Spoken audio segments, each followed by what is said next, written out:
Hello, welcome back. On RealCopStoriesVideos.com, we have 355 cop stories, BS stuff that I did. It was really kind of a lot of fun, And we have, I don't know what that means. 106. 106. Okay, thank you.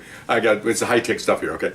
And we have 355 of those stories, and then we also have a question and answer right after that, 106 question and answers, okay? So if you want to ask me a question, email me at rsbcopstories@gmail.com, and I'll answer any questions you want, anything you want. But right now we're talking about supervision, and I'm talking about me being out there on the line with, I'm working South Central, I've got a 9-person squad, narcotics, that's all we do, warrants every single day. Okay, so now here's an interesting one, okay? Again, I'm talking about supervision. I'm the shot caller here. I have to, not really a shot caller, well actually I am. It comes to me, a detective, and I have to listen to what he wants to do, and then I have to approve it or not approve it. Now, if I don't approve it, then we just move on. See, that's the easy way out. The other top steps would always say, no. The more difficult one is to look at that and go, let's do it. Now, if I approve, let's do it, something goes wrong, I'm responsible for that, okay? So, it's an interesting situation that I'm responsible. So a lot of the top steps don't want to be responsible. They're lightweights. They're looking for their careers, and give me a break, okay? You're supposed to be innovative and teach your people to think new things and all this good stuff. So one tenured detective that works for me come to me and says, I want to run something by you. Go ahead. He goes, I have an informant told me that there's 3 houses on this block. They're all selling narcotics. He goes, now I could go and get a warrant for one and serve it, and then the next day or two they're going to stop doing their narcotic activity for 3 or 4 days. They always do. They're afraid the cops are going to come. And then a week later do the other one, and then a week later do the other one. I said, well, what's wrong with that? He goes, well, I want to run something by you. I want to do all 3 at once. And now I'm going, all right. See, I like this stuff. So I'm going, it reminded me of me. I want all kinds of ideas. So, how do you want to do this? He says, well, I'm going to get one of those big panel trucks, like the UPS trucks, big high step things, with the lift gate on the back. And I want to get, at that time we had 9 of us there, okay, 9 subordinates. I want to put 3 subordinates and 6 uniforms on one side of the truck, 3 of my guys and 6 uniforms in the middle of the truck. And see where I'm going here. And 3 of my guys and 6 uniforms on the inside of the truck. And we're going to practice in a parking lot far away. And then we're going to pull up in the middle of the block with the lift gate half down, and everybody's going to jump out, and the narcotic officer will lead the way to where we're going. I'm going, wow. Yeah. If I can get the officers from the division, from the captain, I want to do it. He goes, okay. So I go next door, and I had a really progressive captain. Outstanding guy. Oh my gosh. And I told him what I told you. He goes, can you pull it off? I said, well, if you give me 18 people, I can. He goes, whoa, 18 people, oh my God. I said, well, I only have to have them for like an hour, and then we'll let them go, He goes, oh no, I don't care about that. He says, let me think if I can get it. He goes, he's already thinking, because he wants to do it too. He's progressive. He thought this would be neat to talk to a chief of police meeting they always have every month, So he goes, I can see him, his wheels are turning. Oh, okay, when do you want to do it? I said, well, I need the guys for like an hour. We can practice, and then next day we'll do it. He goes, okay, I'll get it done. Hang on a second. Gets on the phone, calls a bunch of calls. In walks the lieutenant that I had a problem with earlier. He's all smiles. I want 18 guys over here. What? It's like, it goes, and the captain says, some secret operation we can't tell you about. He goes, oh, okay, that goes, whatever, the CIA? Okay, anyway. So a lot of moving parts here, okay? So I'm kind of, the guy leaves the room, I look at him and I go, man, you're cold. He goes, I like to pull these guys' chains once in a while, okay? So here comes the sergeant comes in here. 2 sergeants come in. They got assigned to me. Okay, fine. So 18 guys, okay, fine. So I said, so they're going to go with us. They're going to be supervising their people. They're also going to be just there as beef on the hoof, so to speak, bodies.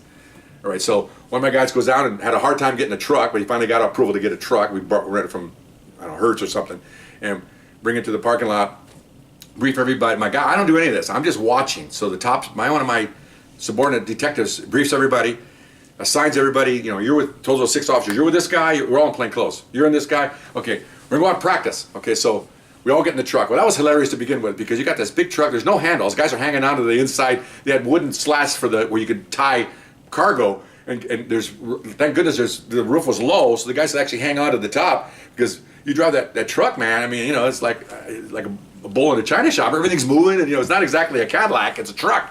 So I'm out there watching this. So they go around the parking lot. Here they come, and I hear somebody yell, "Now!" And everybody's coming out. They're all running everywhere, and I'm going, "That wasn't bad." So they're all looking at each other. That looks pretty good. Remember now, you got these officers, uniform officers. Even though they're not detectives or narcotic officers, they work in one of the most dangerous. There's about a half a dozen dangerous divisions out of 18 at the time, and this is one of them, one of the most dangerous. So these guys down here are pretty sharp officers. Okay, they go out there and handle radio calls and mingle with the gang members, and these aren't guys that just wear gold chains and work Hollywood and stuff. These are tough guys. Okay, and ladies, those ladies too.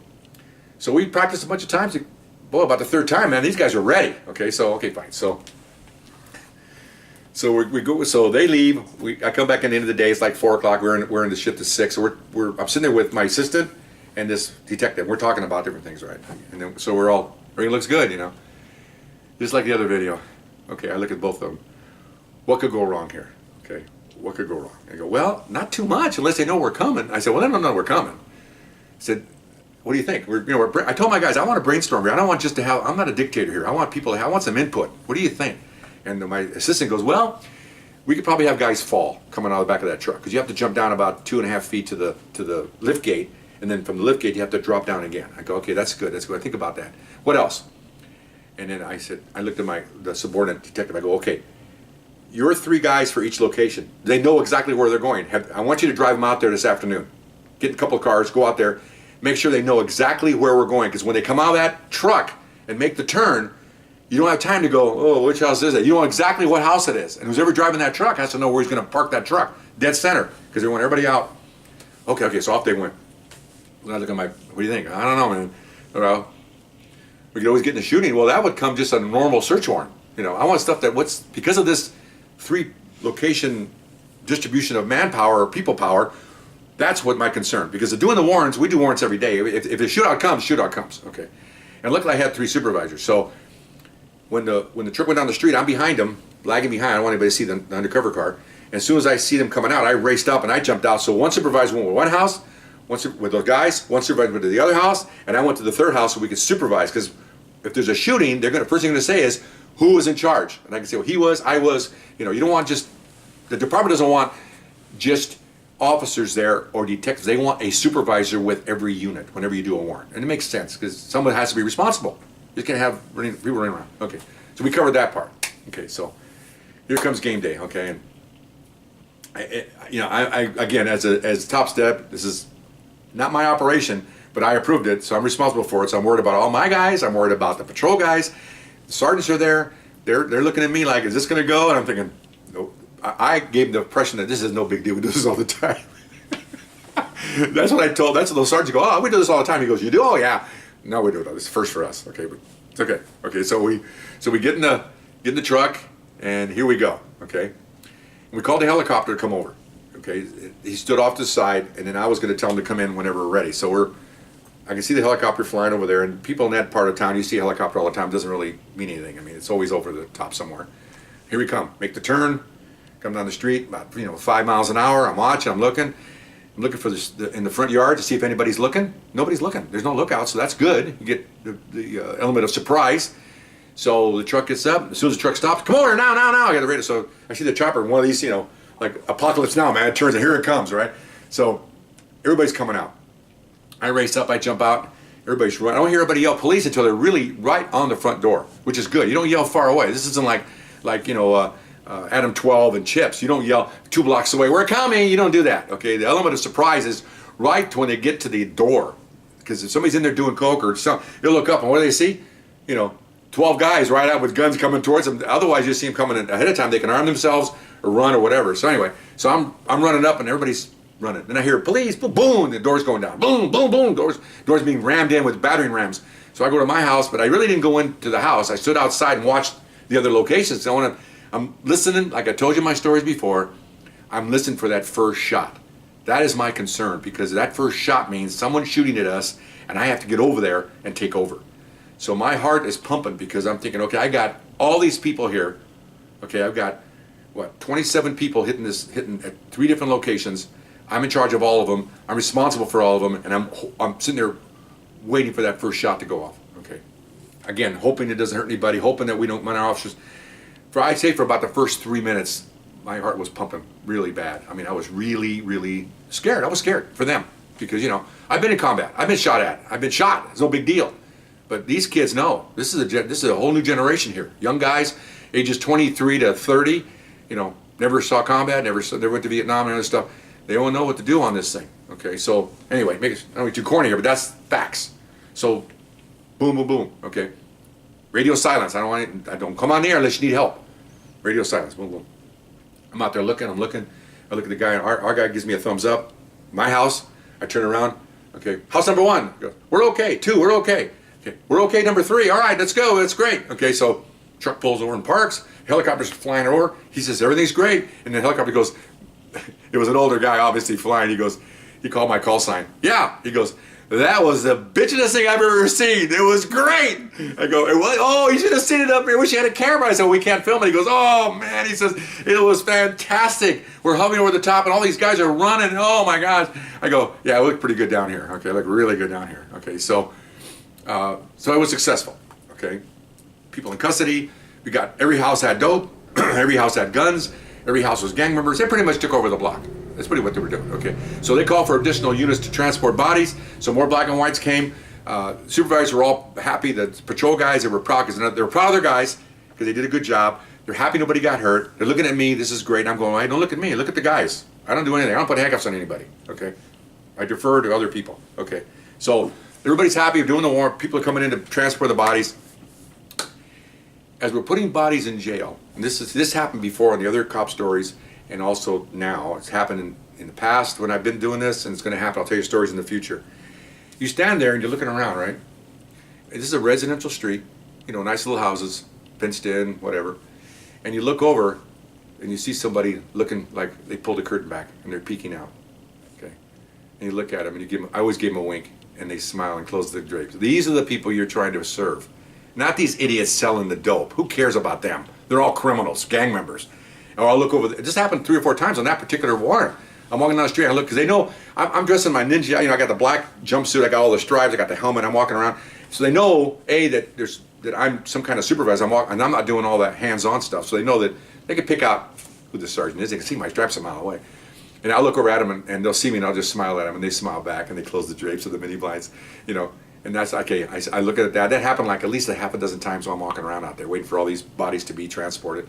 And one of my guys had a big tool bag with hammer and nail. So usually the house is empty, so they close the door and nail the door shut. You have to leave the house secured, so they're nailing all the doors shut. And I'm out there, and I keep looking at these houses, and they're all kinds of races looking out. Blacks, Latinos are looking out those windows, and some of the little kids are waving at me, and I smile at them, you know, because this is the people that pay my salary, not these idiots that are selling dope. They don't pay nothing, and it felt good. It felt good to do that, you know.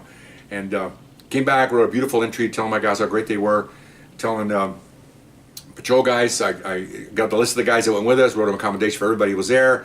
They were happy with it. Each individual officer got a commendation at roll call, which I read at every roll call. I made sure that they were honored at the roll call in front of their peers.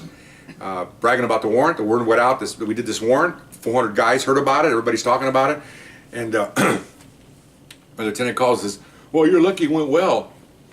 That's his answer. The incompetent boo. I said, no, we're not lucky, Lieutenant. We did a good job. 29 guys did a fantastic job.